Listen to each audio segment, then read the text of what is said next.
actually marami pa ito. Nakita ko sa river.com, may mga tinitinda. Alam niyo po kung gaano ang presyo niya? 2.85 million. Parang na naka Rolls Royce na sasakyan. Ang tawag nga po dito sa gitara niya ay mga supercar. Sabi ko sa Indonesia, style kanya gawa para sa mabuting gawa. Inisip ko na ano kaya gawa na lang din ako ng gitara. Nasa isip ko po yun, actually. Meron palang tinatawag na luthier book. Ito yung libro na guide para makagawa ka ng gitara. Napunta po ako sa Pampanga kasi doon may mga gumagawang gitara, yung lumanog. Lumanog. Nagpagawa po ako, worth 21,000. Ginawa po kami, isa po dyan ito. Ito si Julian Lumanog. Ayan yung hawak ngayon dito. Hindi ko po gaano nagustuhan yung projection. Siguro po dahil sa medyo marami na akong napakinggan na gitara. Ito po yung gitara na blue nung kasal namin, binigay po ng ninang po namin. Tapos yung black naman po, electric guitar, binigyan ako ng asawa niya. Kasi itong sumunod, yung kilili, yung nandito, nakabine, tapos yung tatlo galing sa Pampanga. Tapos yung nasira, ito yung nasa pader. Yan po yun. Tapos, meron pong piano at saka sound system. Nakita ito ng kaibigan ko, sabi niya, ba't ang dami mong ganyan? Buti pa ito nakapag-adhi ka ng ginasabi ko. Gusto ko lahat ng gagastusin ko sa pera ko para lang sa Diyos. Titrain ko yung family ko, titrain ko sino man ang gusto matrain para sa kanya. Sabi niya, dapat pala ganyan lang binili ko. Alam mo kung ano binili ko? PSP, Nintendo, ano pa. Puro hindi siya daw gabi, sabi niya. So sabi ko, sa pagbili ko pala, meron pala na-inspire din. Si Thomas Edison, meron siya tinatawag na libro o notebook, journal, na merong 5 million journal pages. Meron pong 3,500 journal siya. Bawat isang journal is a masterpiece of his knowledge of something. Halimbawa, ginawa niya itong ilaw. Isang journal po yun. Ang daming mali. Ang daming trial.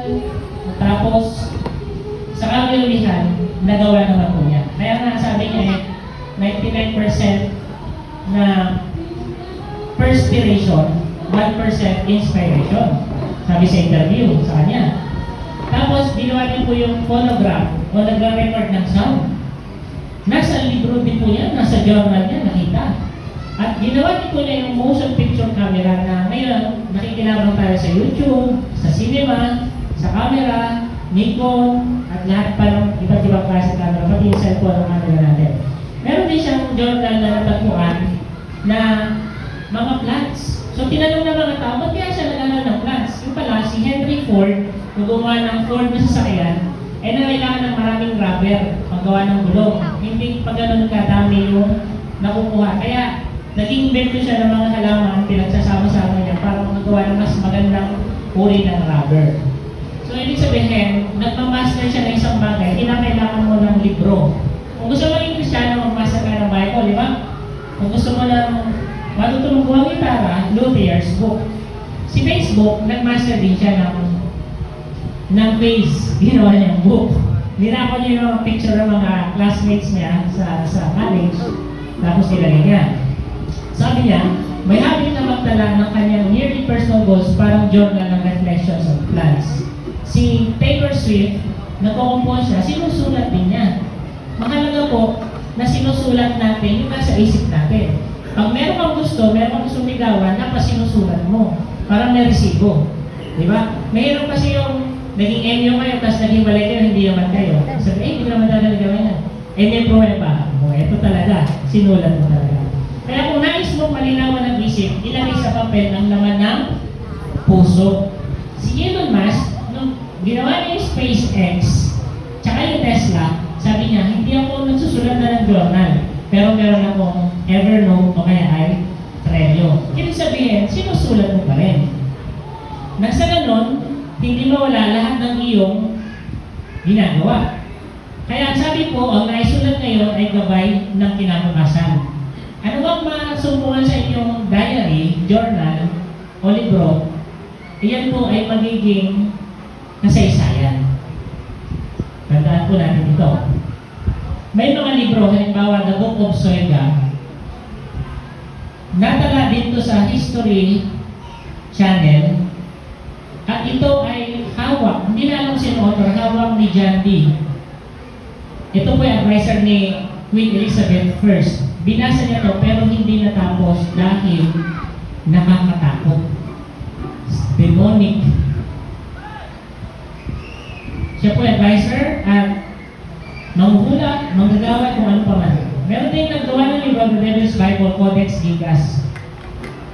So, may mga aklat po na mapanganib, natuturo na kasinungalingan o kulto.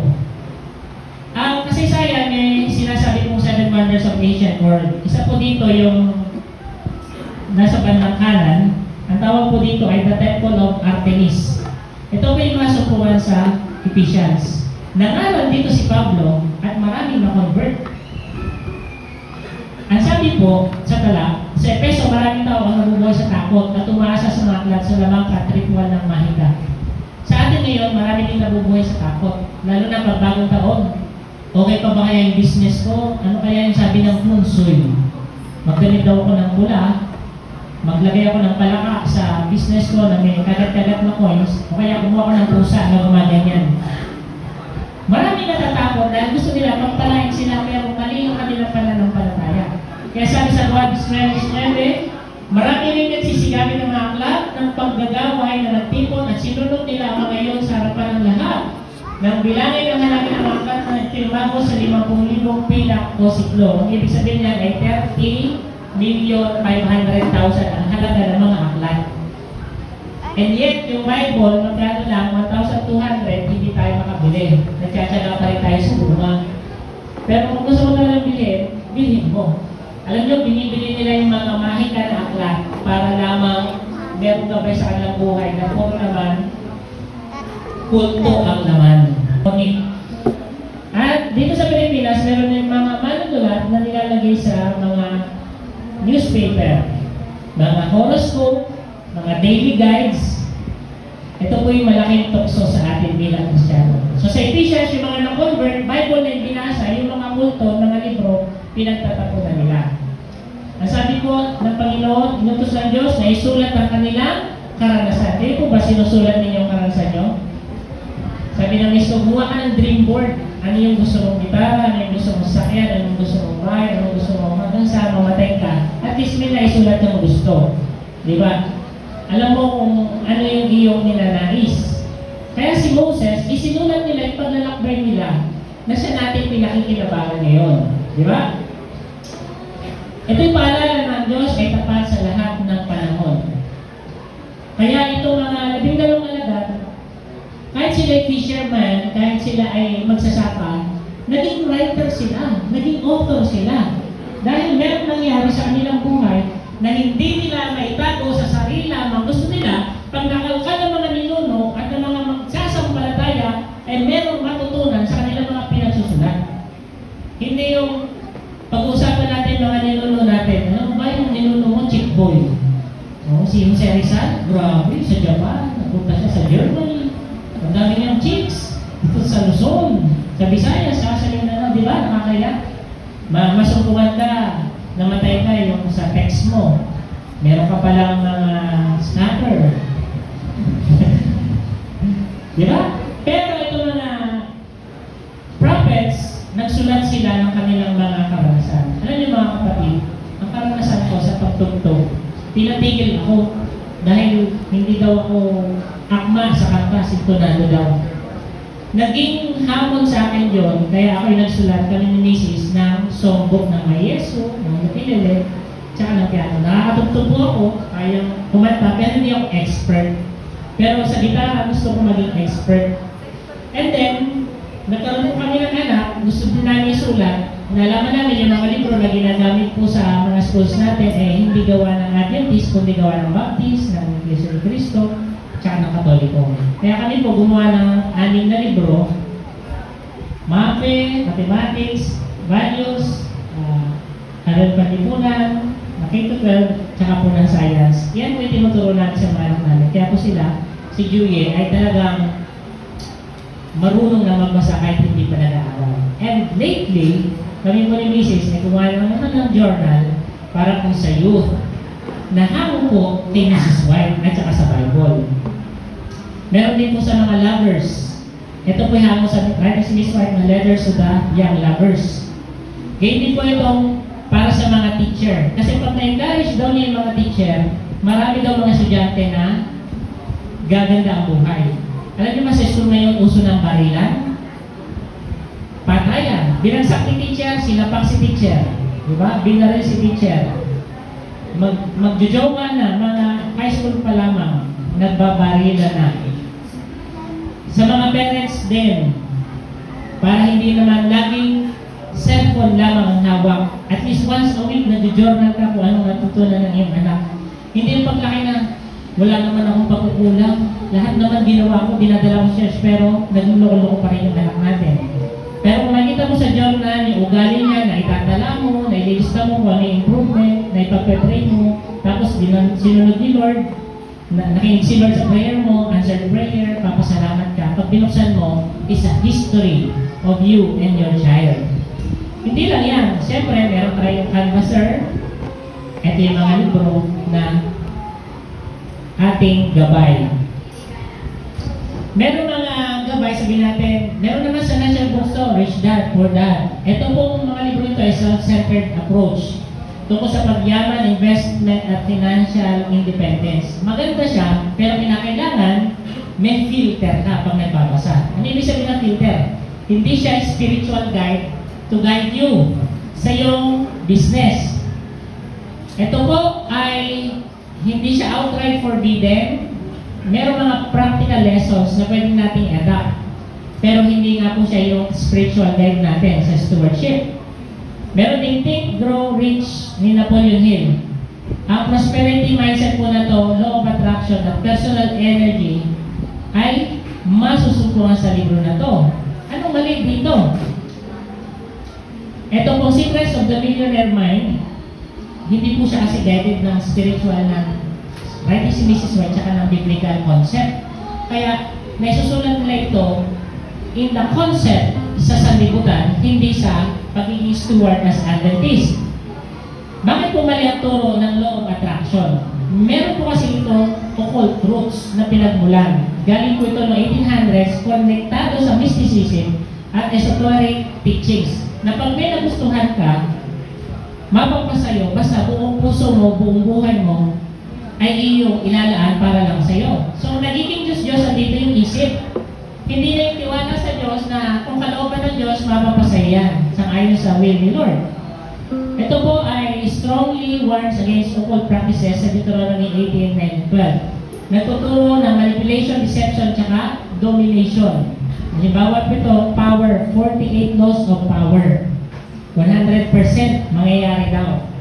Ito pang foundation ng the secret youth of the occult. Paano yumaman sa pamagitan ng isip. May occult spiritism influence, he'll claim to converse with invisible counselors. Yung author po na to. Hindi po siya nare-recommenda, lalo na po sa mga kabataan. Kaya, kung gusto ninyo na i-check ninyo mga anak niyo, yung mga libro binabasa niya, kahit sa tingin mo parang maganda, dapat align pa rin sa Adventist heritage. Hindi lahat ng finance book ay dapat iban. Kasi meron po mga libro na practical lesson ng discipline, budgeting, and saving. Pero, hindi po ito pwedeng gawing spiritual authority ng ating buhay. Kaya, ang sa Adventist, biblical stewardship. Ang Diyos ang nagmamay-ari, ang Diyos ang nagmamanage, at ginagamit ito para sa misyon. Kaya lahat ng bagay sa Panginoon, tayo'y mga katiwala lamang sa Panginoon yan. Halimbawa, itong libro ni Chiquitan, Diary of Pulubi, tsaka My Budget Diary. Kung bubuksan mo ito, makikita mo yung principle ng 20% savings and investing, tama? 70% living expenses, tama? Pero mali na yung 10% giving and debt. Nawala na yung tithes and offering. Sabi nila, ako may-ari ng 10%. Kung kanino ko ibigay na pulubi, ako ang masusunod. Samantala sa atin, yung 10%, Si God naman, actually, hindi lang 10%, lahat. At kung nagbibigay tayo, hindi lang ng tithes, pati offering, ang church natin sisigla ng higit. Alam niyo kung bakit? Ba't di tayo natuloy sa Sariaya? Alam mo kung bakit? Kasi nagtatights lang kayo. Hindi kayo active sa offering. Kung kayo mag-offering, mga kapatid, masusol yung hindi na tayo ganito, mag-aircon na tayo. Diba? Next anniversary, aircon na, ha? Nahamon ko kayo, magtapay kayo, hindi lang sa tithes, kundi sa offering. Ipon rules. Sabi ko sa Apocalypse 1:19, isulat mo kung ano, nakita mo, ang mga nangyayari ngayon at ang mga mangyayari pa. Kukita na ninyo, mga kapatid, mula ngayon, mag-journal na kayo. Kung gusto nyo mag-master ng isang bagay, isulat mo ninyo. Pagpalain ko kayo ng Panginoon.